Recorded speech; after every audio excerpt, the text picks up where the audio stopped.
Olá, quarto ano, aula de geografia, né? E olha só, nem eu e nem tia Nara vamos poder comparecer nas aulas à tarde.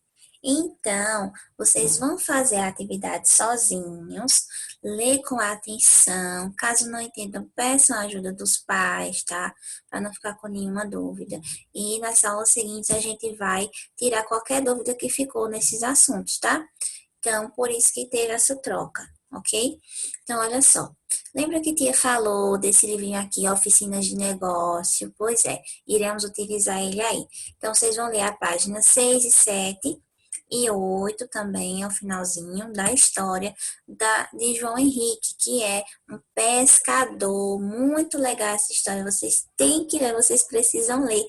E olha só, tia vai estar fazendo perguntas sobre esse texto na próxima aula, né? Na aula de geografia, na semana que vem. Vai perguntar, que eu quero saber se vocês realmente leram a história dele. E também vai ter atividade nesse paradidático, então vocês precisam ler para poder responder. E olha só, já no livro de geografia, na página 124, a gente vai aprender os poderes da União. Vocês ficaram todos ansiosos para ler, para saber desse assunto por conta desse carinha aqui, né? Juscelino Kubitschek. Então, a gente vai chegar lá agora. Então, olha só, o povo é formado por pessoas que vivem no território. Então, nós brasileiros vivemos no território brasileiro e a gente é submissão à administração de um governo, né? E nosso território é o formato, né, do Brasil, que vocês acham que é um cachorrinho, né? Pronto. Esse formato, esse desenho aí é o território, que é uma região controlada pelo governo, certo?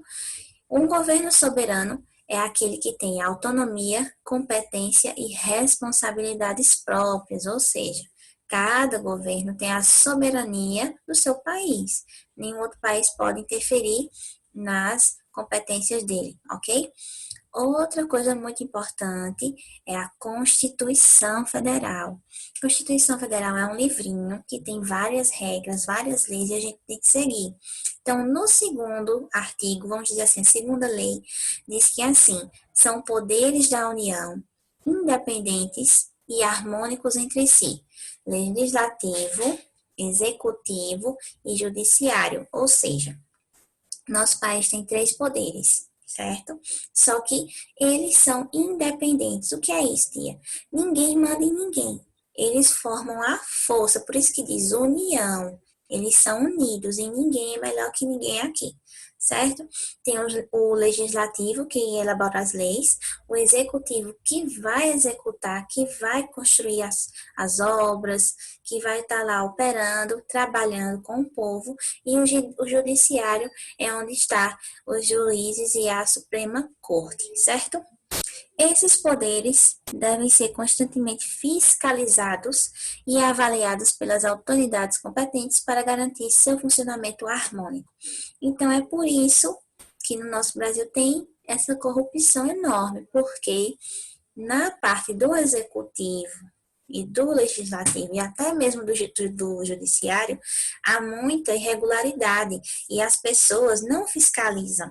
Não tem um órgão competente, um órgão que seja realmente seguro, que a pessoa possa confiar, né? Realmente acontece irregularidades. Então, quais são as atribuições dos poderes?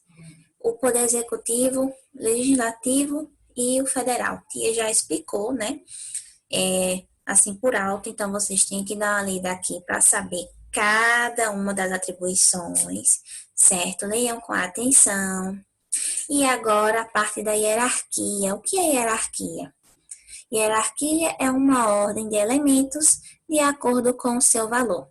Trata-se da gradação das pessoas, ou seja, do maior para o menor, certo?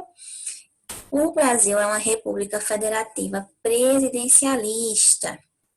República porque o chefe do Estado é um presidente, certo? A gente fala que o Brasil é uma república porque existe um presidente, que é escolhido pelo povo através das eleições. E é eleito temporariamente, ou seja, um presidente só pode ficar no governo até no máximo 8 anos, né? Ele pode se recandidatar e vir a ganhar as novas eleições e ficar por mais 4 anos no poder.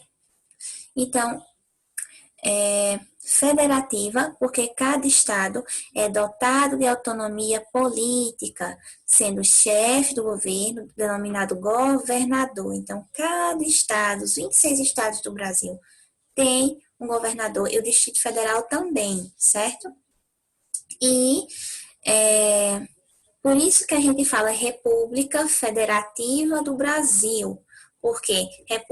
República porque tem um presidente e federativa porque tem estados que tem cada um seu governador, certo? Como vimos, o poder do Estado é dividido entre três órgãos políticos distintos: executivo, legislativo e judiciário. Então, olha só, no executivo temos o exemplo de Juscelino, que ele foi presidente em 1956 até 1961, certo? E no legislativo temos o Congresso Nacional, certo? Que é lá em Brasília, que aqui ficam todos os deputados. E aqui no judiciário é o Supremo Tribunal Federal, certo? Da Justiça. Numa república presidencialista, o presidente é quem dá as ordens aos ministros. Então, olha só, atualmente temos o ministro da Educação, temos o ministro da Economia, o famoso Paulo Guedes, né, que ficou muito famoso ultimamente. Tinha um ex-ministro que era Sérgio Moro, agora é outro ministro da Justiça, que está agora, né? Então, são cargos que podem ser mudados, né? E eles não são eleitos pelo povo. É o presidente quem escolhe para trabalhar na equipe para auxiliar ele no governo. Então, no governo do estado, temos o chefe governador, que dá ordem aos seus secretários. Já no município, quem é o chefe é o prefeito, que ele comanda os secretários municipais. Então, tem secretaria do esporte, da saúde, da cultura, tem vários secretários e quem manda é o chefe prefeito, certo? Federação. A proclamação da República em 15 de novembro de 1889, no Brasil, substituiu a monarquia brasileira, passando o nosso país a ser governado por presidente da República. Então, veja só, cuidado para não confundir independência com proclamação da República. Veja só, Dom Pedro I proclamou a independência. O Brasil ficou independente de Portugal. Porém, quando ele fez isso, ele continuou sendo rei. Ele virou imperador do Brasil. Então, isso só veio a acabar em 15 de novembro de 1889.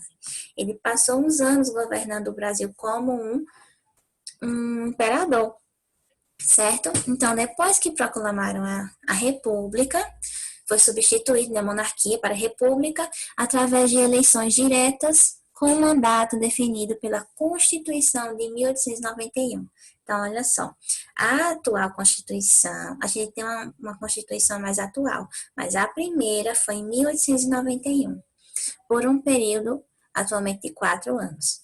O Brasil adotou a República Federativa dividida em 26 estados e um Distrito Federal, onde está localizada a República, a capital da República, que é Brasília, certo? Isso aqui vocês já conheceram, né? O Distrito Federal está subdividido em 16 regiões administrativas. Uma delas é Brasília, que é a capital do país. Então, olha só, o Distrito Federal não tem cidades. A única cidade é Brasília.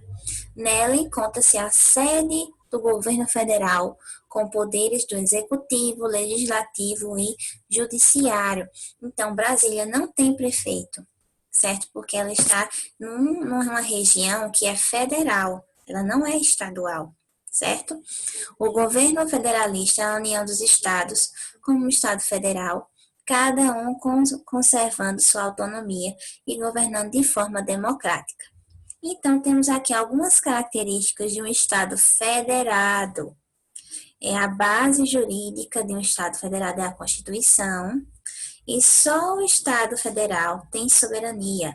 Os estados têm autonomia política limitada. Então, vamos dizer assim que o Distrito Federal é um Estado especial, certo? Ele é um estado, porém, com mais regalias, com mais autonomia do que os demais estados que tem no Brasil, certo? E agora a atividade. Todo mundo vai fazer essas atividades.